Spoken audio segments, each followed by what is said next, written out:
Hey guys, Nick here for Rev3 Games, and I'm here at Devolver Digital's PAX booth at this year's PAX Prime, where I recently got to play a pretty decent chunk, actually, of Titan Souls. Now, Titan Souls is a game that actually spawned from a Ludum Dare game jam. If you're not familiar, Ludum Dare is a competition where game developers, independent game developers, vote on a theme and build a game around it. And the theme in this recent competition was you only get one. So in this one, there was a game about only having one arrow and having to fight these boss battles, sort of a Shadow of the Colossus with slight elements of Dark Souls, but really mostly just a 2D Shadow of the Colossus.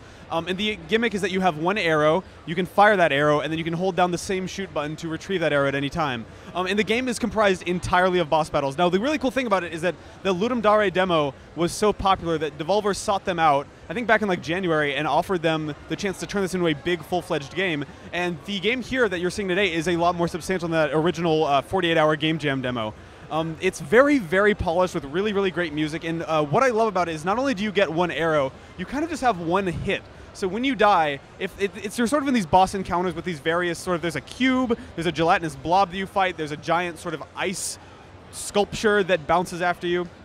When you get hit, you die instantaneously. But the flip side of that, though, is that the bosses die instantaneously, too. So, for example, with the ice guy, when you finally hit him with a fire arrow, spoilers on how you solve that one, and hit him in his brain, he dies immediately, which is really cool because it means that these boss encounters can last 2 seconds if you die right away, or 2.5 minutes as you fight this boss, or if you kill them quickly enough and accurately enough, the boss battle could last 10 seconds because you defeated the boss so quickly. It's really, really tense. You have a A-button dodge sort of roll mechanic that gives you a lot of freedom. There's a lot of rolling at the last minute, which is kind of where I feel like the Souls series influence comes in. But it's a really, really great idea. I was talking to the developers a little bit at the Indie Mega booth downstairs, and they pointed out that the different bosses are all different body parts. So in one point you fight a brain, at another point you fight an eye, another point you fight a heart. And if you look at that poster back there, I don't think you can see it right now, but if you look at the poster, the sort of main statue that you see has a missing eye, a missing heart, and a missing brain, which is something they actually developed from talking to them on accident. It was just kind of a happy coincidence,